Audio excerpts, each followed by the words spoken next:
morning after. I think once you say pretty daddy, he's going to find it weird. I say that for later? Yeah. Yeah. Wait till she gets to the nickname podcast? Yeah. Time and place. I have zero sympathy for Matt Stafford not knowing how to interact. Just deal with it, man. Like, this is a topic. So hard. They're on their phones. Okay. You don't have that issue with younger, like with your daughter, with your kids? They're not always on their Sometimes, devices? but I am their dad. Get off your phone. Give me your phone. I took my daughter's phone for 4 hours yesterday. Give me your phone. I mean, some of these kids that are in the locker room with them are 20, 21 years old. I don't know how to relate to a 20-year-old. They're not 20 years old. They're like 21, 22. 22. You don't know how to relate to a 22-year-old? I wouldn't know how to talk to a 22-year-old. How do you talk to Pat Boyle? Isn't he like 25? Yeah, he makes fun of me to my face. That is not unique to Pat. And I have your back because I'm your guy. I ended badly. All right, thanks for listening. Tom's great. You're great. See you back here tomorrow on CBS Sports Radio.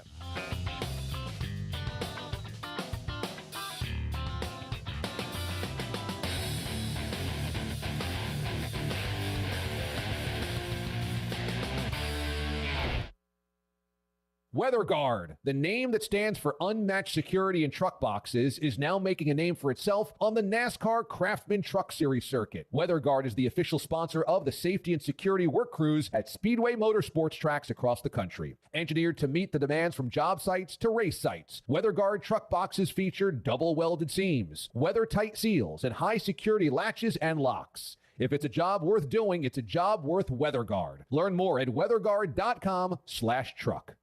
Did you know that driving under the influence of marijuana is illegal? Driving high will get you a DUI. And if you're wondering if law enforcement can tell you're driving high, well, everyone else can. Friends? I can tell you drove high. Parents? I can tell when you drive high. Relatives? I can tell. You drove here high, didn't you? So what makes you think law enforcement can't? I can tell. If you feel different, you drive different. Drive high, get a DUI. Paid for by NHTSA. Have you ever seen those exotic aquariums like the guys do in Las Vegas on television? You ever thought about having one of these aquariums in your business? It's more affordable than you think. This is Hal Pruitt with rentafishtank.com. We can make having an aquarium in your business turnkey with no work, cleaning, or hassles for you. Rentafishtank.com creates a relaxing atmosphere and keeps children occupied. Rentafishtank.com already services many dental, pediatric, and doctor offices, plus hospitals and senior living centers. Check us out at rentafishtank.com. Bud Light was brewed to be delicious and easy to drink beer, even when little things in life are hard, like when the game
subscribe this past weekend so she can watch the game this coming up weekend. So we're all set there. Yeah, you can still cancel and get that 7 days, and you'll be okay. But don't tell anybody at Peacock we're advertising that. But it's one of those different type deals as far as streaming like it is.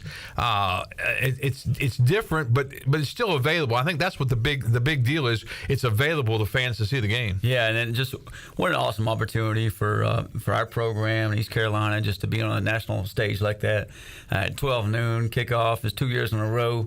Opening weekend, been on a noon game and been and really the nation's spotlight too. Last year was NC State, this year is Michigan. 107,601 the seating capacity at the Big House. I can't imagine what a stadium like that looks like. I can't wait to get there. I can't wait just to look around to see what it's going to be like, what it's going to be like empty, and what it's going to be like full on Saturday at noon. Yeah, I think Coach told our players yesterday we're going to take them by on Friday once we land, just to kind of see the stadium because it is a little bit larger than most stadiums we play in. Just a tad.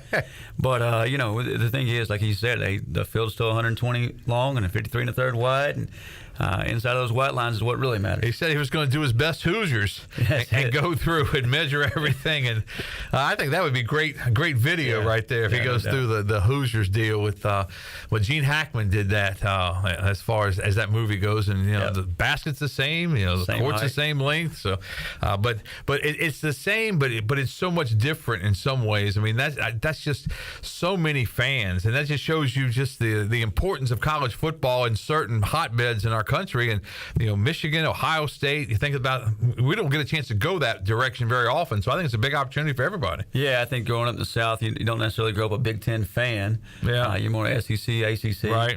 That's kind of on your television every Saturday. And but everybody knows about the Michigan Ohio State game and the Big House and just kind of what the success of their program over the years and the history of it, and they've certainly done pretty well here as late.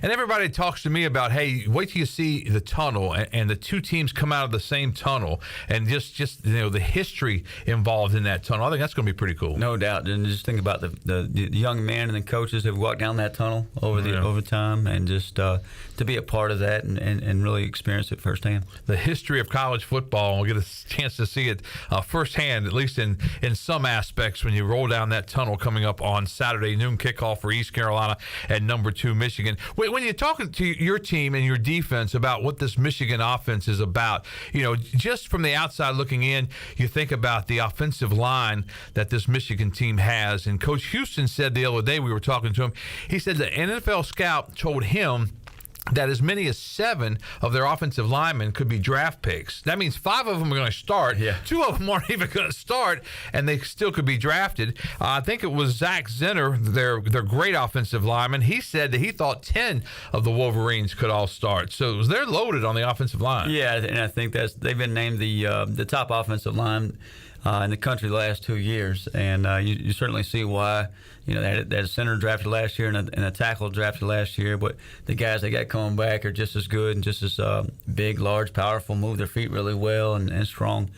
So I think, and what they do offensively too fits their offensive line. They want to run the football first, be a power football, running football team. What we all think of as when we think of Big Ten football. So they fit that, and just some large dudes up there that we got to find ways to take advantage of and see if we can and keep them from knocking us back. That was my next thought. When you're looking at what's happening with their offensive line, are there, and obviously you don't give anything away, but there are things you can do with your defensive line, your defensive front. You can disguise some things that to offset some of that. Yeah, I think that's kind of been our MO. Right. Is just kind of pre-snap, post-snap disguises, whether it's be up front or in the secondary, just to kind of keep the offense off balance and keep them, slow them down a little bit and thinking about things and thinking about what we're doing. So that's kind of, always our plan of attack as who we've been. So,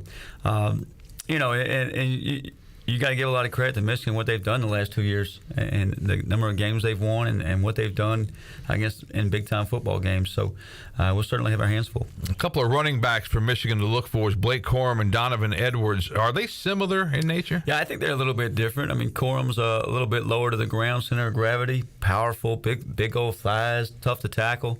Both of them are Heisman candidates, I think. Yeah. Corum, was the top running back, and then he gets hurt and doesn't play the Ohio State game. Donovan Edwards plays, primarily the tailback the last several games. He's the primary back. He's more of a track guy, speed guy, can get up and down the field. You might see them in together, and you might see Donovan Edwards out at receiver as well. So, two talented, two special backs. And, both we're going to see playing on Sundays at some point. You think about the quarterback at Michigan, J.J. McCarthy, when you have a quarterback with the experience that he has and the talent that he has, and he kind of guides the show. He does, and he's kind of got the it factor, kind of a little bit of a Johnny Manziel who's been in the Netflix news lately, but J.J. McCarthy's kind of got that it to him. I mean, he can make plays when things break down. I think that's probably his go-to on third down. If something breaks down, he takes off scrambling and extends the play, and receivers get open down the field. So I think that's one of his better attributes. How about their receiving core? What do you know about them? Yeah, they got a couple of guys that can go.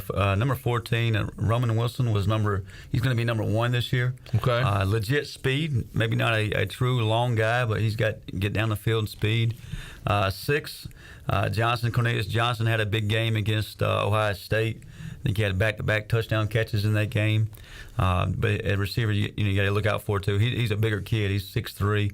And then the tight ends, I think 18, Loveland is really good, and I think he's probably a Sunday type player as well. But bigger, longer kid that can cover ground, not just a blocking guy, but a guy that can be in on passing downs as well. You think of Michigan football, you think of the power running game, as you said. You also think about that big tight end that somehow gets open somewhere, and he catches a football, then he's tough to bring down, and they always have somebody like that. No doubt, for years they've always had those guys, and you'll see two tight ends in the game at one time, 3 tight ends in the game at one time. So they'll bring in some different ones and play several. When you're putting together a recipe for an upset, and this would be an upset if East Carolina can go to Michigan and win against the second-ranked team in the nation, but when you put together a recipe for an upset, one of the big ingredients is turnovers. And you've had a football team forcing 59 turnovers in the past 3 seasons. So you have a team and a mindset that forces turnovers, and that's going to be a key to stay in this game, isn't it? No doubt. First of all, you got to make sure you're fundamentally sound. Don't give up the big play. Right. Don't let them have anything cheap, because that's what they do so well. You make a mistake, you miss a gap, you miss a tackle, that they have the ability to take it to the house and make you pay. So that's where you got to cut that out. At some point, you're going to have to take your shot, just kind of let it go out there, and hey, we're going to have to gamble a little bit and make a play. And then, you got to create some turnover to get an extra possession to our offense, give us some field position, and set us up for a score there. So those would be kind of things that, if you were laying it out, hey, here's our plan to win, here's the things we got to do, they're certainly at the top. They certainly got to create some turnovers. I talked to Donnie Kirkpatrick last week, and he said, with an inexperienced quarterback, and Coach Houston, I think everybody thinks we're leaning to Mason Garcia. I don't think it's been official yet, but anybody that plays quarterback for East Carolina is going to have inexperienced problems to start. But with that situation, you got to be able to run the football, and you got to be able to help that quarterback out, and that's going to be something too. The Pirates are going to have to control the football a little bit. Yeah, that as a defensive coach, you always want the Pirates to control the football. Let them stay. And I think and Coach Kirkpatrick will make sure we do that. And our quarterbacks have done a really good job in the off season and preseason camp, just putting our offense in favorable situations and making it tough for the defense. So we've had a lot of good competition. One of the other keys is stopping the run. You've had a football team last year finished 19th in the country, stopping the run, and that's going to be another key in this game. Yeah, I think late in the season, kind of people went away from trying to run the football at all and just airing it out a little bit. But I don't think these guys are going to kind of go away from it. I think they're going to stick to it, and that's kind of what they're going to try to pound you for 4 quarters. And you see a lot of teams, a lot of their opponents, they may have some success in the first half, but by the 4th quarter, they've wore them down, and that's when they break a couple of long runs. Is it kind of like, and this is going to sound weird, but like a Navy that's going to run the ball, then they're going to pop you with a pass? Michigan's going to do something as far as running the football and then pop you with a pass, but they're not going to run any option. They're just going to give it to the fullback here, give it to the tailback around here on a sweep, and just run right down your throat. Yeah, 100% that same mentality as far as they just want to be a running football team first and, stay on schedule. They don't, no football team does, but they don't love second and long. They like the second and medium, the third and short. I think at one point in time last year, they led the country in 4th down conversions as well. So they very much stay on pace, just like a triple option football team would, Navy. And, just eating up the clock, and every now and then they're going to use the play action to take their shots down the field. And Kenny sent us a message and says, go up there and punch him in the mouth. The disrespect coming at East Carolina is astounding. I think of punching him in the mouth, the Boise State game in the Hawaii Bowl. I think it was 2007. But in the Hawaii Bowl, Boise State was a big favorite, and somebody from East Carolina just made a big hit in the first series defensively. Yep. And that seemed to change the entire tone. If you get something like that, I mean, that can go a long way. Yeah, and for us, especially defensively, you guys got some new starters. I think we'll have 5 new starters at least.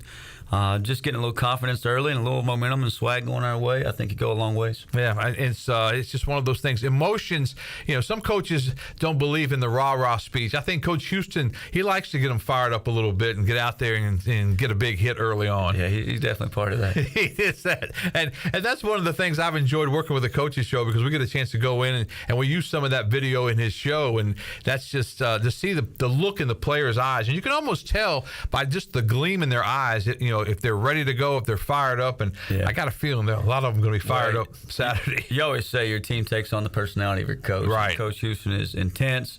The way he coaches, the way he wants our players to play, and they certainly, follow that and buy into that. I've always said I don't want to get in Coach Houston's doghouse, go to his office and get one of those. But some players do obviously get in his doghouse and have to go through the wrath of that. It's a different kind of deal. But Coach Houston is, he's blue collar, and I think that's what East Carolina needed when he got here for sure. Yeah, it's what we, I've been with Coach Houston. I think this is 13 or 14 seasons now, at least. But it's what we've always done. Just kind of, blue collar, work hard, be tougher than the other team, be more physical, be more sound, all those type of things that he preaches every day that we've heard for the last, going on 5 seasons now.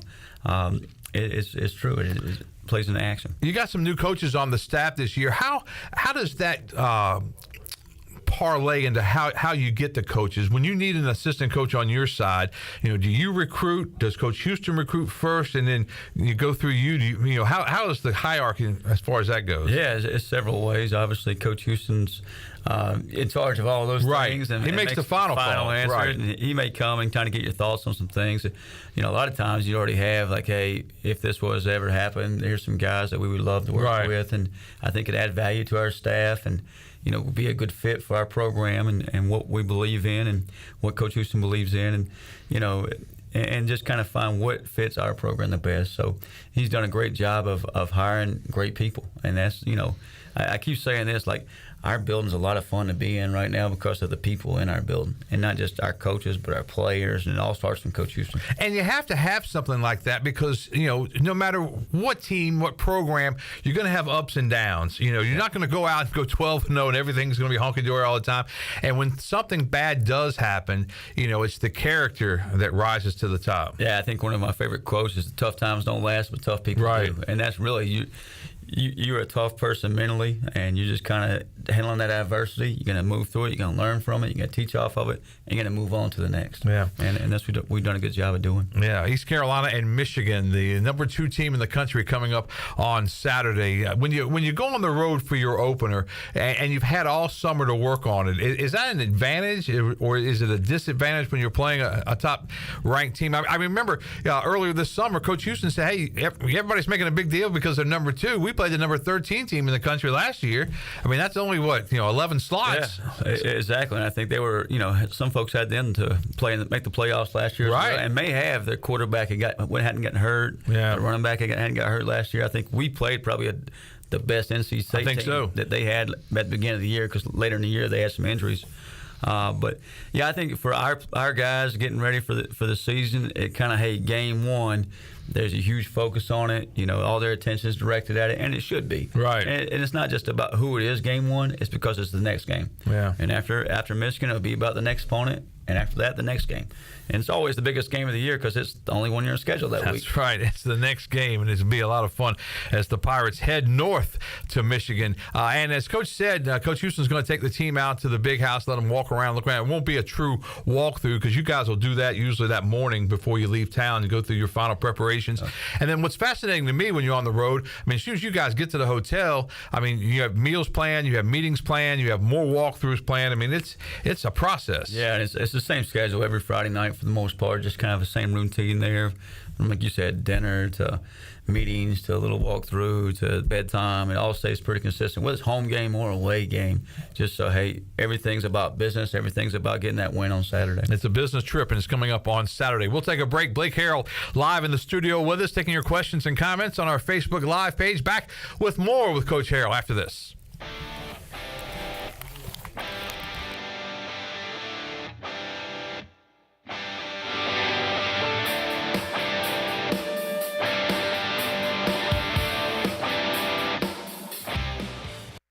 This is a Pirate Radio Sports Break presented by Ron Ayers Motorsports, Highway 11 north of the airport in Greenville. It's finally here, game week. Pirate Radio will have complete coverage of ECU football all this week, and then we'll culminate it at 8 o'clock on Saturday morning when we kick things off with the Bud Light pregame tailgate. We'll take you right up to kickoff, and then, of course, after the ECU-Michigan game, we will have the U.S. Cellular fifth quarter postgame call-in show. Michigan football offensive coordinator Sharon Moore has been suspended one game for his role in the NCAA violations committed by the program and will not coach during the season opener against East Carolina. The ECU soccer team beat Campbell 1-0 yesterday in Bowie's Creek, giving D.H. Conley product Maeve English her 15th clean sheet of her career at goal. The Pirates return home this week when they face UNCW on Thursday at 7 o'clock inside Johnson Stadium. In the Canadian Football League, it was the Edmonton Elks over the Ottawa Red Blacks 30-20. Former Pirate Justin Hardy had 4 catches for 31 yards for Ottawa. This has been a Pirate Radio Sports Break. I'm Shirley Rhodes.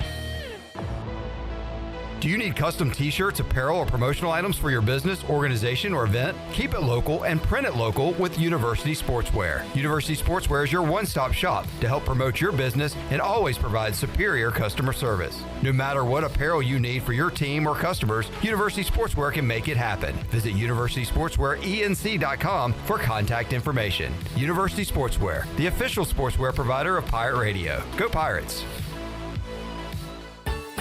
The icy treat that can't be beat is Sparky Snowballs. From big kids to little kids, Sparky Snowballs has been making smiles happen for over 20 years. If you're not in the mood to chill out with a snowball, Sparky's funnel cakes and fried Oreos are a perfect Sparky-licious treat every time. Are you having an event, party, or fundraiser? Call Sparky's to come on site. Remember to follow Sparky's on Facebook or visit SparkySnowballs.com to see where they'll be next.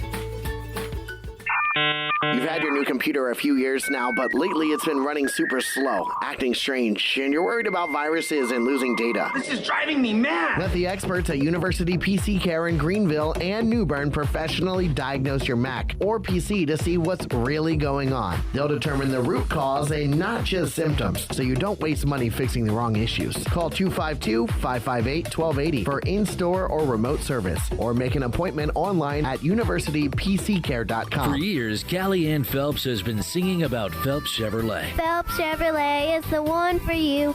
Low prices, service too. See the big dealer right away. Carolina's finest, Phelps Chevrolet. And you'll agree with what Skylar Phelps has to say. Nobody beats Phelps Chevrolet's prices. Nobody. The name you can depend on. Phelps Chevrolet. Get you on. This is Kim McNeil, head women's basketball coach at East Carolina University, and you're listening to Pirate Radio, the voice of the Pirate Nation.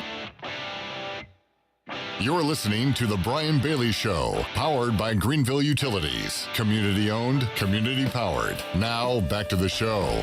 All right, welcome back. Blake Harrell, defensive coordinator under Mike Houston, our guest in the studio as we get you set for the opener for East Carolina Pirates and number 2 Michigan coming up on Saturday at 12 noon. We're kicking off game week here on Pirate Radio with our show. Got a couple of questions coming into the Facebook Live feed talking about RPOs. Didn't run a lot of those last season, so do you see them stronger to the field or stronger to the short side? Yeah, for Michigan and the RPO game, they're not a big RPO team. Right. This is obviously a run-pass option. They're pretty much going to run the football or they're going to throw the football. They do have a little bit of a screen game off the RPO. maybe a little bit in the red zone, and some of that's mostly to the field as far as the screen game off the RPO, and it's more based off of, hey, is your invert tucked in, too tight, or is he pressuring? If he is, they're going to flick the ball out there really quick and get it on the perimeter to 14, or he was the number 1 now. Wilson, get it out to him pretty quick on the perimeter and do some things. I think, you see that early in the season in the Colorado State game.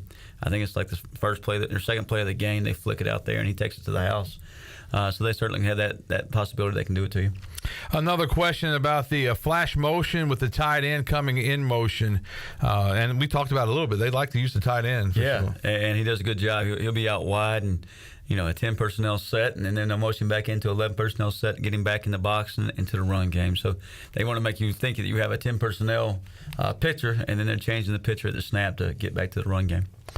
And how about how many in the box? What do you think as far as stopping that run? Do you have to put 6, 7, 8? We may try 12 or 13. Yeah, that's what I was going to say. 12 or 13 might help a little bit. Yeah, I think it's certainly one of those games that you better make sure your box is loaded and that you have enough guys in there to stop the run. Because that's their, that's where they want to start. Right. And if they can start with that, then they can keep you off balance. And they've done that in some games. In some games where they struggled to run the football, they didn't get it going maybe until the second half when they finally punched it through. When you look at film work, how much have you done so far leading up to the Michigan game this week, and how much will you do the rest of the week? So, I think, our Michigan game plan goes all the way back to last spring. Right. We spent time on it in the spring, spent time on it in the summer. And when you spend time in the spring and the summer, you kind of doing some preliminary stuff, more background research on them than how you plan to attack them. I think once preseason camp is over, you're like, okay, this is the type of football team we have. You always have the identity of your defense or who you want to be, but some of that may adjust a little bit based off of personnel and who you can we play man? Can we two gap? Can we be a big pressure team? Can we do some different things? And if it can, maybe it allows you to change your package up a little bit. And so we, after preseason camp was over, about 8 days ago, we sat down again, went back through those preliminary plans. Hey, kind of really put a final game plan on what we can be against Michigan, who we want to be, and how we want to attack them. And we've been practicing that for the last week. So this week will just be kind of, making sure we're sharp with all our adjustments, making sure our guys are sharp with our fits, how to play the pass game, third downs, whatever it may be, all the situations.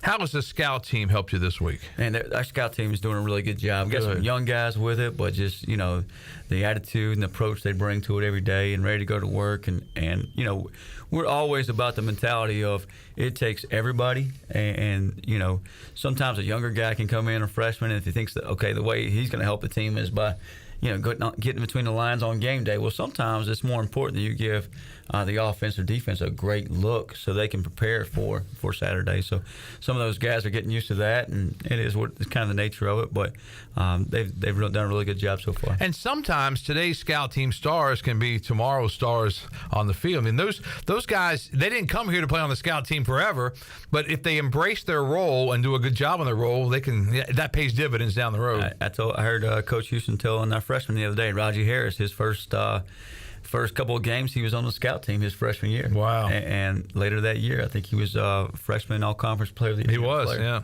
Yeah, that's true. And speaking of Raji, glad to see him back because, man, that kid is got a smile that will light up a room, and he's just so positive to have around. And I asked him the other day, I said, how many times did you tweet out 1%? He said, every day. Every day. Had to get 1% better. Yeah. And he looks good. He does. He's a blessing to be around, not only as a football player and for a defensive coach, but also just a fine young man to kind of, just be around our football team in our locker room and just is a magnet.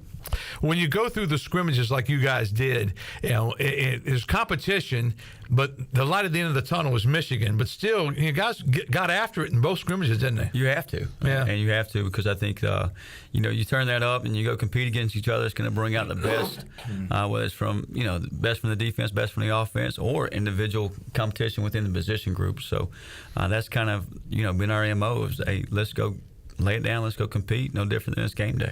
Talked a lot about Michigan. Let's talk a little bit about your defense and maybe, run through not necessarily a too deep, but just what we're looking for on, say, the defensive line, linebackers, that kind of thing. Yeah. Take us through the defensive line first. Yeah, I think some guys that we've seen in the past that you're going to see again is Elijah Morris. Yeah. Deontay Johnson, those guys have been pretty firm in the middle for us. Surratt Ware's another guy. Elijah Morse is a great story because awesome. when he first started out, and we talked about Rajay a little bit, but Elijah's saying, and that one, was it 2 years ago when it seemed like the football followed him, like he recovered a fumble here, recovered a fumble there. I mean, every time there was a fumble loose, I knew he recovered it before it even was announced. And he works his tail off, just not the biggest guy, but works his tail off just to be a really good football player, and he's doing a really good job of leading our defense too, just leading our football team. Being more vocal this year and leading through some actions, so just really proud of him. And that's really important from year to year to get those guys, to be leaders. And some guys are leaders, with what they say and what they talk about, and some guys are leaders just in how they work and their work ethic. Yeah, and that, no doubt. And he's been kind of a quiet guy over the past couple of years, but you can see him becoming more verbal and more verbal. But he's always led by how he works.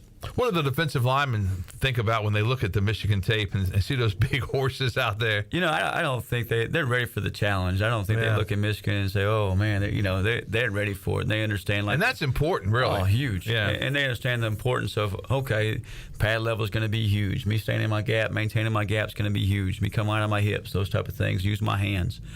So it just focuses even more on the details of their fundamentals. Yeah, and that's one thing we talked about, the ingredients for an upset, but that's another thing that the average fan probably doesn't understand. But you got All-Americans on one side, and you got guys that work hard on the other side. But if the guys that work hard execute better than the guys that are All-Americans, anything can happen. No doubt. Take us through the interior line a little bit. Who you got there? Yeah, so those guys are kind of our interior guys, and then on the edge you'll see some familiar faces: Chad Stevens, Jeremy Lewis, Jack Powers, J.D. Lampley will play on the edge a little bit this year. Kind of the new face up there that maybe had a game or two last year is Sam Danka, just a long athletic body that's playing some edge outside backer for us and coming along. Jeremy Lewis, this was before you got here, but I watched him play high school football at South Central, and I forget who the coach that was recruiting him at the time, but I walked over and I said, I know Jeremy looks like a good athlete, but what do you guys see in him? And he said, you just got to shut your eyes and think about the weight room and think about 50 extra pounds of muscle, and that kid is an athlete, and he's going to be great for somebody, and I sure hope he's great for the Pirates, and he certainly has come to East Carolina. And he's another one that didn't get off to the best of starts. He was in the tight end room because Coach Houston said we didn't have a tight end. Yeah. So Jeremy was kind of stuck in that room, and he had to play it that first year. But you're glad to have him on defense. No doubt. In 2020, he was in the tight end room when I first got here, and went through the season as a tight end. Came to Coach Houston that January of 21 and said, "Hey, I want to be a defensive player." Coach Houston came over, and I was like, "Well, okay, I guess." And I keep telling the story like I'm sure glad he did because he's a difference maker, and I think we're going to be able to do some different things with him. Just we probably use him a lot in the pass drop game because he's so good at it. But he's an elite pass rusher. He can play some linebacker. So you may see him moving around doing more than you have in the past. Yeah, I would say he's got to be one of the Swiss Army knives, if you will, because he can do a lot of things. And if you have a guy who can back up, he looks like he's rushing, backs up to cover the pass, and that adds to the defensive philosophy, but the offense doesn't know what he's going to do. And with him and Jack Powers, you're talking about two older guys that I've played a lot of football, experienced several positions with his tight end, outside backer. Jack, was an inside backer at one time, then outside backer, so they can definitely do multiple things. And Jack's another good one. I mean, he's awesome. Always fired up, isn't he? My favorite deal is the power hour right now. I heard him say the other day he was signing off, in a preseason camp. I hope he keeps that going throughout the season because it's been entertaining. Yeah, he's entertaining. He's a lot of fun when you go into for the interviews and that kind of thing. All right, continue on through the defense. We got to get Coach out of here at about 12 minutes or so. So we promised to get him out of here about 12:45. So we got a few minutes to go. I think the other position we have guys coming back returning is the safety position. Julius Wood, Tegan Wilker back there, both returning starters. Both have worked their tails off this preseason. I think Tegan referred to them as Pippin and the MJ back there, and kind of knowing what each other thinks and how they play together and play together, and they're certainly doing a good job with that. And another guy that came along back there is Devin King, and just doing a nice job back there. And you'll see him on the grass as well. So a little bit some familiar faces back there. Some unfamiliar faces would be more of our linebacker and corners room. Taylor Jackson did play in the bowl game, so he's one of our linebackers. And Siobhan Rebel played in the bowl game as well. So those two guys, look to have a big role of our defense. And I've done a really good job just kind of taking that, embracing that, and moving on. Then Mike Edwards was with us a year ago. Isaiah Brown Murray at corner was with us a year ago. I expect to see those guys on Saturdays. And then a few new guys that you'll probably see on is out there is Ra Dilworth, B.J. Davis, both transferred in. And then Jordan Huff was here last year, but he was injured. But I could see him out there, taking some meaningful snaps for the Pirates. Oh, we got a question from YouTube from Clip Brock. He's going to pass it along. Go ahead, Clip. All right, Brandon asking, how many points does the defense need to hold Michigan to be able to win? Do you have goals like that going into game, Coach, as far as points and things? I think that the big key is hold the opponent to less points than we score. win by 1 or 100, doesn't matter. I think the only game they lost last year, Michigan, I think it was like a 45-51 game or something there at TCU. So we certainly want to hold them less than 45. I don't think that needs to be our recipe defensively. But you always know, like, hey, you have kind of a set number. If you can hold them to a couple scores or a couple, some field goals, keep it in the teens, you feel good about it. And at the same time, you got to help your offense out too. So it's a complete team game. It's not just about the defense holding to a certain number of points or the offense scoring a certain number of points. We all got to work together, special teams included, to get this thing done. I remember last year the Temple game, and you were walking across after the game, and I said, Coach, you hung on. I think you were still dizzy. I don't think you remember me speaking to you. The most important thing about that day is we won. That's right. That's what I was saying. But that was a crazy game, wasn't it? Yeah, you go through those times. Yeah. Some weeks you play really, really good, and some of our better games defensively, and talking about points, it has been losses over the years, and some of our worst games defensively have been wins. I mean, the Marshall game 2 years ago, we didn't play great in the first 3 quarters, played pretty good in the fourth quarter, and gave us some points that day, and got the win, and it was huge. How have transfers changed what you do as an assistant coach with the transfer portal and with the NILs and everything like that? I mean, is it one of those things that once you get the guys in, it goes back to normal, but until you get the guys in, it's not normal? Yeah, I think, the college landscape has changed over the past several years, and every team is a new team, a new program, and even more so with the transfer portal. And you're going to have guys that may exit your program. You're also going to bring some new guys in, and that may not necessarily be freshmen, because you need to bring an older guy in to kind of replace some depth or add to your roster. But yeah, once you get those guys in, they do a really good job of just fitting our culture and buying into what we do. And, we do a good job of, our coaches do a really good job of getting to know those guys and make sure they do fit our culture. We're wrapping things up with Blake Harrell, defensive coordinator. Take us through, you're up in the booth. Who's in the booth with you as far as defensive coaches or grad assistants, that kind of thing? Yeah. And what are you saying? Who are you talking to down on the field? Who calls the signals, that kind of thing? Yeah, so we're going to have about 17 signalers from Michigan on game one, because I feel pretty good about, maybe looking across the field at the other signals. 17. Yeah, 17 guys might be signaling. We might be using I might be over there doing the same thing. We might be using wristbands and everything. We might even huddle defensively like the NFL. And that'd be good. Yeah, they're going to huddle, so we might as well too. All of our position coaches are on the field. Okay. I'm up in the box, and our grad assistants are on the field as well. And it just gives us a chance to, like, when we make adjustments, each position is hearing from their position coach, and we can talk directly to there. We have a couple analysts up in the booth with me as well to help kind of see things. And all our coaches do a really good job of just watching their guys, seeing what the offense is doing. And we talk through a lot of things in between series. During the series, most of the conversation is me to the GA, or if I ask a question, or we may hit on what the last play was or what's coming up. But some of those conversations have to be pretty brief, especially against a tempo team. This week you might have a little bit more time in between snaps, but so the communication there has got to be minimum in the series, but in between series is going to be very detailed about what we got to get fixed. what's coming up, what the expectations are and those type of things. Yeah, I was going to say that's one of the fascinating things about the communication involved, because you have to do it so quickly. And then some teams will come up to the line of scrimmage, then they'll stop, then they'll look to the other side. Yeah. Do you guys change things up as they change? Yeah, so, we always think that they're coming up to do that, and we call it just a dummy count to kind of see what get you to show your hand, so to speak. Right. See what you're in defensively and maybe call a play off of that or adjust off of that or make sure they have the right play called. So I think anytime they do that and you show them your hands, you may want to shuffle that back up and give them something else to look at. Yeah. How much are you looking forward to getting to Michigan on Friday? I'm excited about it. Yeah. I think I haven't told my mom the other day I hadn't been to Michigan since I was a little kid, just in the state of Michigan. Yeah. And, excited to get up there. And, this is the reason you coach the game. Right. This is the reason our guys are fired up. They're excited about it. They love playing in big ball games like this. On a national stage, 12 noon start, the whole world will be watching as far as, especially, if you hang around for a little bit in that game, all the other games will start showing highlights. Hey, up in Michigan, upset special. The Pirates are hanging tough with the Wolverines.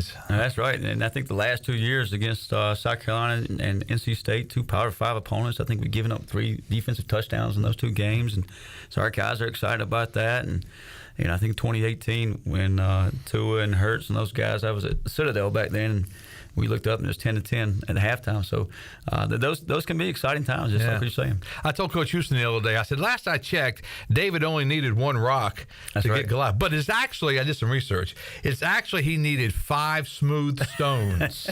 So we got to think of those 5. I'm thinking offense, defense, special teams, a little bit of luck, and I'm still trying to come up with the 5th smooth stone. Create some turnovers. Yeah, create some turnovers. I think that's the key right there. 5 smooth stones, and David can slay Goliath. But we certainly appreciate your time, Coach. Thanks so much for joining us. Good luck this week. Yeah, thank you. Blake Harrell, defensive coordinator at East Carolina. We'll take a commercial break. We'll continue on with our shows. We kick off game week right after this.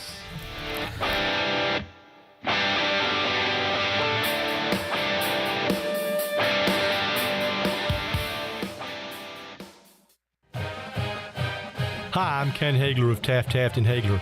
We're proud to be sponsors of the Brian Bailey Show and the Pirate Nation on Pirate Radio, the voice of the Pirate Nation. If you've been injured on the job or due to someone else's negligence in an automobile collision, call us at 752-2000 for a free consultation with experienced professionals who care. Go Pirates! The time to save is now during Bostic Sugg Furniture's incredible Labor Day savings event. Low prices on in-stock furniture and mattresses ready for immediate delivery. Look for hot buy savings store-wide on Lazy Boy recliners, sofas, and sectionals. Experience your best sleep and save on a comfortable new mattress. Plus, get up to 60 months special financing. It's the biggest sale of the season with the lowest prices of the season. The Labor Day savings event on now at Bostic Sugg Furniture. Papa John's new garlic epic stuffed crust pizza is the pizza inspired by our biggest fans. With that garlic flavor you all love. In it, on it, with it. Get the new garlic epic stuffed crust pizza for $13.99 only at Papa John's. Hey, Pirate fans, Papa John's is the MVP move for game day or any day. Place your order online at papajohns.com and sign up for Papa Rewards. Papa John's, better ingredients, better pizza. Go Pirates! It's hard to forget how hot it gets around here in the summer. Remember, the hotter it is outside, the harder your AC has to work to keep it cool inside. And the more energy it uses to keep you cool, the higher your utility bill will be. Your neighbors at GUC have tips to help you reduce your energy use, such as using fans to cool you down inside and cooking outside when you can in the summer. For more tips, go to GUC.com and look for ways to save. With U.S. Cellular, it's just $19.99 per line for 1, 2, or 3 lines. So you don't need that robot daughter you built to get a 4th line for family plan pricing. Oh, Robe Elizabeth? She's not going to like that. The robots will prevail. Oh, boy. Get the low rate of $19.99 per line. U.S. Cellular, built for us. Terms apply. Visit uscellular.com for details. Get 1, 2, or 3 lines for $19.99 per line right now at Atlantic Wireless, your U.S. Cellular authorized agent in Bellhaven, Snow Hill, and 3 locations in Greenville. Attention athletes and fans.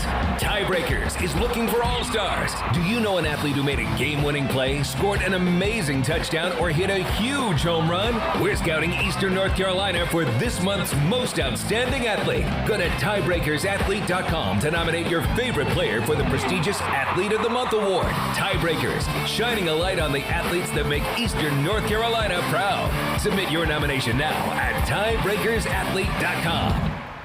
This is Jacob Jenkins Cowart, and you're listening to Pirate Radio, the voice of the Pirate Nation. You're listening to The Brian Bailey Show, powered by Greenville Utilities. Community-owned utilities mean local control, low rates, and high reliability. Now, back to the show. All right, welcome back to our show as we kick off game week here on Pirate Radio and The Brian Bailey Show. I want to thank Blake Harrell for joining us. He had to get out of here at around 12:45, so he has left us, but we certainly appreciate his time. He has some great insight on this Michigan football team and how his Pirates hope to stop that Michigan offense, those big offensive linemen. In case you're just joining us, he talked about the fact, and Coach Houston had told me about the fact that they have 5 really good starters. They have 2 more that may get drafted, so 7 offensive linemen could be in the next draft class from the University of Michigan. And Zach Zinner, who is an incredible offensive lineman for the Michigan Wolverines, he has told people he thinks 10 Michigan Wolverines could all start, that the whole offensive line, in that offensive line room, all of them are good enough to be starters. So the Pirate defensive line is going to face quite the challenge coming up on Saturday in that 12 noon game. Again, it's on Peacock, so make sure you've got the streaming service Peacock. You can get a free week, I think, as a trial, so go ahead and get that lined up sometime this week, and you'll be able to watch the Pirates and number 2 Michigan coming up at 12 noon. Clip Rock's going to join us for a little bit to kind of go over where we're at on this game week. Are you ready for game week? He hosts the Bud Light pregame tailgate, or the everything that goes on around here, 4 hours early. 4 hours before kickoffs. You're up at 8 o'clock. You're up about 6:30, I would think, because you got to be on the air at 8 o'clock. Those are early. They are starts, early, aren't they? And the older I get, the more I like those, so I can at least get home at a decent time. But, yeah, it's going to be wall-to-wall this Saturday, Bailey, because we got our 4-hour Bud Light pregame tailgate. During the game, Jason Nichols, Marcus Crandall, and crew will be here for a watch party. So we'll have a second screen experience. If you want to have the game on and then turn your laptop on and watch the game with us, we'll be doing that. And then right after the game, it's the U.S. Sailor 5th Quarter Call-In Show. So we are here in that room. I'll be in that chair that you're in the entire day coming up on Saturday. Okay, so take us through all of that. Now, you went with me last week, a week before last, rather. You went on week 1 for high school football. So you get through all of that, and then you get ready for your college game day, and you kind of see sometimes we're dragging a little bit. But I told you by Sunday, I don't even know how you get up to watch your Cowboys on Sunday. You got to be beat. Oh, man, we had another good show this past week with the high school football stuff, and Rose got beat over the weekend. That was kind of a surprise. Northeastern, they got a really good football team, and they played really well in that game. Conley went to Washington, got the win there. Aiden Griffin is 2-0. That's a huge surprise because the Chargers hadn't won in a long time. Farmville Central looks like world beaters all of a sudden. North Pitt didn't play this past week. They take on South Central. South Central's 2-0, and that's a surprise with Chris Cherry. So I know I'm going to leave somebody out. But now Conley got in the win column. I don't know if you mentioned that. Yeah, did. Conley beat Washington. Washington, of course, coached by the former Conley assistant, Matt Taylor. The games this week, it's kind of a weird schedule because a lot of teams like to play on Thursday night because of the Labor Day holiday weekend. Those Thursday games are certainly in jeopardy right now because of the weather that's supposed to come through. It's still not definite of what's going to happen, but it looks like we're going to have a lot of rain starting late Wednesday, all day Thursday. If that's the case, I would think that these teams are going to move those Thursday games to the normal Friday positions, but I haven't seen anything so far. Have you seen anything? I have not, and I watched Touchdown Friday. I tuned into it at 11:05, and you're watching the Panthers. The Carolina Panthers are on my television. Get them guys out of here. But late night for you Friday. Yeah, that was. But we were all talking about it before, and I said, this may be one of those nights we need that extra time to get ready. Yeah, so it's not the worst thing. But I think we were pretty much ready to go. We had one little thing that hadn't gotten quite finished yet at the time, but we finally got that going, and just you hate it because you're on late anyway, and when it's that late, you kind of wish that you can go on at 11:05 because you're asking people to stay up till 11:30, 11:35 to watch your show. And then when you have to ask them to stay up 10, 15 minutes longer, I mean, it's a Friday night and they want to get their weekend started. But it's been a great start to the high school football season. It kind of comes in waves, the football season does. We start high school football. We go through, basically go through 3 weeks of high school football before the first college football game is played. And that's what we'll have this week with week 3 of the high school football season scheduled for Thursday. But once again, we think some of those games are going to be moved to back to the normal Friday position. At least we hope so. I'll be out of town with the team on Friday, but Ken Watlington will be hosting Touchdown Friday this week. So we're trying to get some games for him coming up on Friday. What about your preseason for the Washington Commodores? How'd they do? Commodores went undefeated. Did they go undefeated? Yeah. I did not realize that. Yeah, 3-0. I thought I thought the Ravens game was one of the most entertaining preseason games I've seen in quite a while. I really thought, I'm watching that game and I'm thinking, this is almost like a Sunday afternoon, when you're watching a game. I'm rooting like crazy for the Ravens. I have joked, and I don't even know if I was joking, that was like one of the top 20 most exciting Washington games I've ever seen since I've been watching them since 1995. Like, it felt like a big win, and it was preseason week 2. And I didn't realize it until during the game they started mentioning it, but I didn't realize the Ravens had won 24 straight preseason. I think that's unbelievable because, if watching the Cowboys play every year, they're going to lose the first one. They're probably going to lose the second one, and most of the times they win the third one. And that's how it ended up, this year. Wow. Although that situation. How about Will Greer? I mean, he played like an All-American. I mean, he was all over. That was fun to watch for me because I was watching it, and at one point I was counting and looking at the players on the field, and I was like, okay, all of those players will be cut by Tuesday. I mean, there's nobody that's still, going to be on the football team, but they were fun to watch. I mean, he was bouncing around. His dad Chad went to school here at East Carolina, was a Pirate, and Will Greer probably played himself into a different team. Hopefully, he'll get picked up by somebody. So, for those that don't know, Will Greer, 29 of 35, 305 yards, 2 touchdowns, 53 rushing yards, 2 touchdowns. Yeah, one of the best fantasy days we've ever seen. Right, he accounted for 4 touchdowns in a preseason game. But they played really well as far as the guys that were out there. And as we said, none of those guys are going to be playing once the cuts come. Hoping and praying for Keaton Mitchell, for Winstead out in San Francisco, for Holton Ahlers, of course, with Seattle. The whole thing with the waiver wire and things like that, it's a little different. And I don't understand it completely, but I know if you're cut, a lot of teams, you have to go through waivers, so you have 24 hours, and then you can be picked back up by the team that cut you, and they will put you on their practice squad. Morgan on Friday said, I guess that might be the plan with Holton Ahlers, because he said that on the air, which I was kind of surprised by. He told me that the other day at breakfast. I wasn't sure if that was public, but he said it on the air. I guess but that's one of the possibilities as far as what goes on in the NFL. And Holton he didn't get a chance to play until the final 2 minutes on Saturday at Green Bay, and man, he played well leading up to his interception right before. I think he was at the 13-yard line, 1st and 10. I think it was 1st and 10, and it was 21 seconds left. And he threw. He would probably tell you this. He threw a bad pass into triple coverage, and it got picked off. But man, he had a couple of really good passes in that drive and got him down there. I want to say, Bailey, am I right in saying that's the first interception he's thrown since October 8th? I think you're right. Game. I think he went the rest of the year without one. All those All-Star games, the preseason. He was on a tremendous streak. But I thought he had a good preseason, and same with Keaton, obviously. Isaiah with a couple catches the other night. I read that Ryan Jones played a lot the other night, too. I don't know if that's a good sign or a bad sign. I forgot about Ryan Jones. He's with the Giants. Yeah, so we'll see. The date is tomorrow, right? Tuesday. Yeah, cut day is tomorrow. Yep, we'll have to see how that goes. All right, let's take our final break right here on the Brian Bailey Show. We'll come back, and then we'll wrap up this game week edition of the Brian Bailey Show right after this.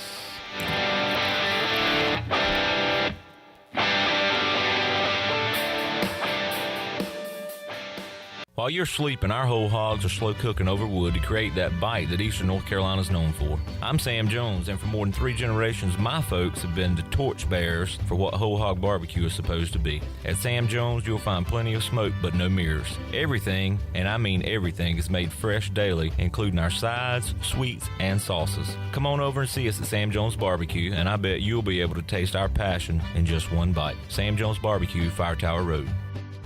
Hey you. Yeah, you. Have you heard? Greenville Auto World is under new ownership and is now part of the DriveHereNow.com network. DriveHereNow.com is run by local people who buy, service, detail, and sell everything directly to you. Greenville Auto World is now the 5th dealership to join the DriveHereNow.com network. Get car shopping today at DriveHereNow.com and choose a location near you. DriveHereNow.com, serving Eastern North Carolina for over 47 years and proud supporter of the Pirates. Ahoy there, mateys! It's Captain Jack Spare of R&R Tire Express, your local tire and wheel shop in Greenville, offering affordable, easy payment options for easy ownership, savvy? Our customers love our treasure of tires and wheels, easy payment options, and customer care package, too. To learn more about R&R, stop by 3920 US 264 or rnrtires.com. The Rick House is Eastern North Carolina's premier American-styled restaurant and bar, and there's always something special happening at the Rick House. Join us for lunch. It's our 2 for $20 lunch special during the week, and it's the perfect spot for that lunch business meeting. The Rick House celebrates the last Thursday of every month with a special wine tasting, and our buffet brunch is to die for. Follow the Rick House on Facebook for the latest schedule. The Rick House, American Provisions and Spirits, 710 Red Banks Road beside the bowling alley in Greenville. The Rick House. Hi, I'm Christy Conway. And I'm Tracy Ayers. We are the co-owners of ENC Pirate Realty. We have set out to change the real estate experience in Eastern North Carolina. Whether buying, selling, or renting, our trained family of professionals are here to find you the right place to live. Stop by our Greenville office or visit encpiraterealty.com online today. And like our motto says, we close the deal. Or someone walks the plank. The Angus Grill is your premier spot for the best burgers, cheesesteaks, and brisket sandwiches around. Join us for our unmatched variety of burger combinations, from the mushroom bacon Swiss burger to the jalapeno popper burger to the original Angus classic. Pair that burger with our amazing onion rings, tots, fries, or sweet potato fries. Angus Grill, with 4 amazing locations in Eastern North Carolina, including Winterville near Pitt Community College, on Jarvis Street in Uptown Greenville, and on Statensburg Road near the hospital. It's the best burger around, guaranteed. Pirate Radio. We're going to be bigger, faster, stronger, and older. That's always a good combination. The voice of the Pirate Nation. You're listening to The Brian Bailey Show, powered by Greenville Utilities, working for our community, not for shareholders. Now, back to the show. All right, welcome back as we wrap up this edition of The Brian Bailey Show. I want to thank Blake Harrell, defensive coordinator at East Carolina, for joining us. In case you missed it, Coach talked about the fact that he knows that the Pirates are going to have to do some things, and one of those things is to force Michigan into some turnovers, which would create short fields for the Pirate offense. I think that's most certainly going to be one of the keys. He talked a lot about the offensive line for this Michigan Wolverine football team. And if you're just joining us now, you can listen to the replay at 6 o'clock, and we're also archived at all of those places, Facebook, YouTube, that kind of thing. But he said some really, really good things. He talked a lot about his defense. You can tell that Blake Harrell just loves working with Coach Houston and loves working as a Pirate assistant coach, and that just comes out with some of the things that he was able to say. And he did say, one of the first things I asked him was about the comments from the NBC commentator over the weekend about East Carolina being a cupcake or layup opponent for Michigan. And he said he was watching the game to watch Navy, a future Pirate opponent, and he happened to hear it right then. And I think it made his blood boil a little bit. And I think it made a lot of Pirate fans' blood boil a little bit. But they'll get their chance at the Big House coming up. 107,601, the seating capacity at the Big House. That's going to be something to see. Looking forward to that trip. We are out of time. We will check you back here next week with another edition of the Brian Bailey Show. Next week, Donnie Kirkpatrick, offensive coordinator from East Carolina, will be our guest. So we're looking forward to that. We'll recap the Michigan game and then get you ready for Marshall. The football season at East Carolina is one of the great times of the year, and it all starts coming up on Saturday. We'll see you back here next week. So long, everybody.